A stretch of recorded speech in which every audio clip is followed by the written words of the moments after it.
My name is Hugh, and I recently moved into a nice little house in the woods. Sadly, my grandfather passed away and I recently inherited his money.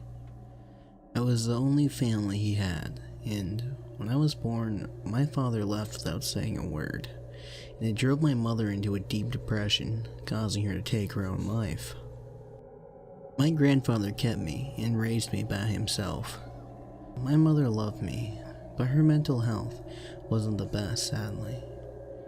After my father left us, my grandfather told me he wished he could have helped her more, so I would have had a life with her. I'd constantly dream about her, imagining me and her going out for walks, and doing normal mother and son things like going out to eat and watching movies. A way to keep the memory of her, my grandfather would show me recordings of him and her together, and even videos of her holding me, singing me to sleep when I was a baby. She was beautiful, but even though I never got to meet her, my grandfather filled in the gaps for what a parent should be to their kids. Gramps always took care of me, and made sure I was happy. He would always buy me anything I wanted. He spoiled me, and I loved him, so it broke my heart when he sadly passed away from lung cancer. My grandfather was against smoking, but he got hooked at an early age. He would smoke at least 4 packs a day or even more. He never smoked around me though. He was ashamed of himself. His addiction killed him, but I don't blame him. I know he always did his best for me, and he struggled with something he got hooked to when he was just a child. He always told me to live life and go explore the world. He always told me that I should go out and see life in nature. He always would take me for walks out in the woods, but they would never be for too long due to his condition. I love nature, honestly. That's what led me to use my inheritance to buy a large amount of land and a nice cabin to live in. The place is beautiful and nice and rustic, my own little humble abode. Honestly, remind me of some kind of magical forest home. I love Lord of the Rings and fantasy shit, so my inner nerd geeked out. Also, somehow I managed to even get good internet, so I could still play my computer games. Honestly, if it wasn't for my gramps, I would probably be sitting in my room playing World of Warcraft every day, avoiding the sun like a bat.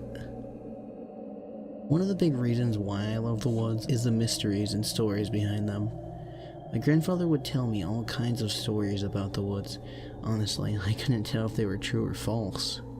He always told me to believe in what I want, and that it's my decision if I want to believe, because if I did, I would be accepting a complete world of the unknown. A world where science can't explain with a microscope. Honestly, I never understood what he was even trying to say until recently. You see, I was exploring my property, since I own a large amount of land. To make this easy, let me make a list of things. The first strange thing I discovered was a door out in the woods, off of one of the paths of my property. It's a strange thing. It's just a plain white door. I tried opening it and it was locked. The first thought that came into my head was, why was there a random door just in the middle of nowhere, standing up? Let me explain, this thing was not attached to a building, or even a doorway in fact. It's literally just a door. Your guess as best as mine, I still can't figure it out. Another thing I witnessed was something that is more common to me, because it is something my grandfather used to talk about a lot. He always told me stories about a man-eating creatures that stalked forests, picking off lost hikers. He called these creatures Wendigo. A man-eating creature that is caused by someone who is lost and hungry that commits cannibalism. I'm not exactly sure if that's what the creature I saw. I would love feedback. It had a skull of a deer as its face, and walked around with the body of a wolf. Honestly, I know it might seem like I'm calm and cool and collected about all of this, but honestly, I'm a little freaked out. The only thing that is keeping me from leaving this place currently is the fact that nothing has tried attacking me so far. Finally, the last creature slash human hybrid I saw, or shall I say actually got to speak to, was this creature I decided to call a seedling. They are these little tree type creatures that walk around and tend to the forest. They seem to be friendly, and when discovering them in my garden, they gave me a wooden bowl of blueberries.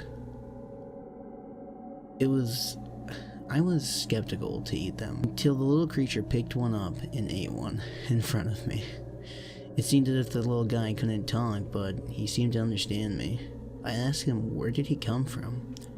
He pointed to the forest, and when he did, I noticed he wasn't just pointing at the forest. He was pointing at a little tree that led to a hole in the ground. My eyes began to completely focus on it, and I saw another one of these little creatures. I asked the little guy if it was his family. He gave me a little thumbs up. I also asked if it was friendly and not going to hurt me, and it hugged my leg as a sign of friendship. After that, it walked off and crawled into its little tree stump. That was a couple hours ago, and I'm not sure what to think currently. This place is strange, but I have never seen this kind of stuff, and I don't think anyone actually has. I feel like I have a connection with the forest. I don't want to leave. Well, I should be heading off to bed. It's 11:53 p.m. and I am mentally exhausted from today. To whoever is reading this, give me some info on what I saw, and maybe what these little sapling little creatures are. They seem to be friendly, but you can never be too sure in this world. Well, later. Until next time.